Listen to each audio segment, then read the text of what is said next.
Welcome to the Real Board Love. I'm Trip Foreman, and this is the Roberts OB pin. This board is obviously not meant for small waves. It's meant for paddling into some beasties. And this board is not when you would be using your 6.1, like when you normally ride your 5.11 and you go to a 6.0 or a 6.1 on the bigger days. This is obviously next step up above that. And the first thing that I think a lot of people want to know, like, why do you need a board that big, or what are you going to do with that board? And with so much emphasis being pulled off of tow surfing and so much being put more back into paddling in on those bigger days, boards like this are becoming a lot more popular. Also, as people are getting outside of their comfort zone, they're going from like the first bar to the second bar, or the first reef to the second reef to the third reef to an outer reef. Boards like this make sense because for two reasons. One, when you have this type of length and volume in the board, you're able to cover much bigger distances in open water. So if let's say you're surfing like an inside sandbar or an inside reef, the play zone, like basically where you are and where you can catch a wave, is very compact area. So you really don't need much paddle speed in order to navigate that lineup and move around in that lineup.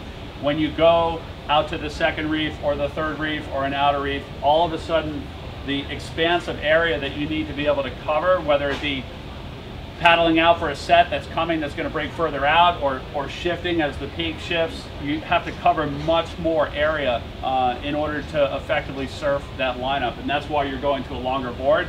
Another reason is paddling out. So whether you're duck diving or whether you're having to if it's too much whitewater, just ditch the board and swim for the bottom. When you come out on the other side, if there is a lull, you have a limited amount of time to clear the break before the next set comes in. And if you're on a really small board, convincing yourself that, oh, I can ride this board in anything, that really small board is not going to make it outside before that next set comes.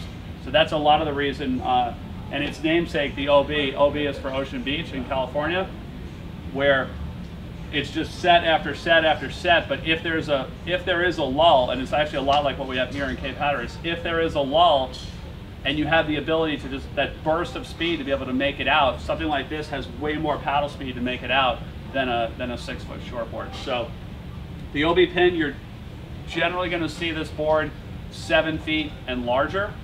This one that I have right here is an 8.6. Also, the board is a little bit more generously proportioned as far as the width and the thickness compared to a full-on gun.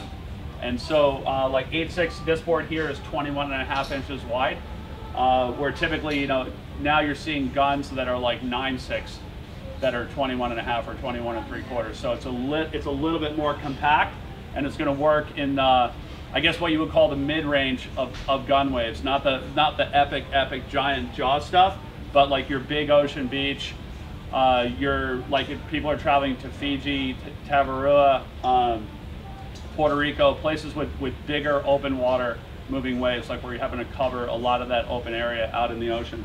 And then the last part, and obviously the most important part, is catching the wave.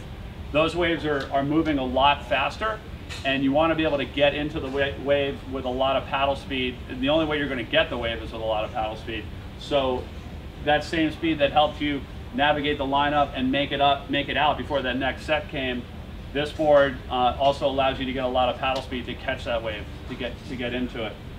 When you're building a board like this, obviously going with a wider stringer, a stronger stringer in the board, a stronger glass job. You're looking at double 6 on the deck and single 6 on the bottom. 5-fin setup out the back. These boards have more rocker than, let's say, comparing it to a similar board in the Roberts lineup, like a Hope Diamond. This board has a whole lot more nose rocker and a narrower, more flipped nose out the front, and then less tail area in the back, and with more rocker in the tail. Again, because of how fast this board is going, you don't want to have a wide tail. You want the board to sit down neutral in the wave. The bottom shape on this board is flat up front to a very, very shallow single to a V in the back with a slight concave from the center line to the rail on both sides to a V out the back. Give it a little bit of extra speed, but really not trying to create a whole lot of extra lift, because you're going to have that just from the speed of the board alone. So it's the Roberts OB pin. Here we stock these boards now 7.6, 8.0, and 8.6. The previous several years, it's been a really popular custom order for us, for the people, last minute, they're going on a strike mission, they're going to Port Escondido, they're going to Tavarua, and then all of a sudden this big swell shows up on the map, and they need a good, trusty, mid-length, bigger wave board, and this is going to fit in there into that quiver really well, and give you that paddle power, give you that confidence, and give you the ability to scrape out there and get into the bombs of your life. So it's the OB pin from Roberts. If you have any more questions about it, you can give us a call at the shop, 252-987-6000, or you can check it out online on our website, realwatersports.com/surfing. Thanks for tuning in.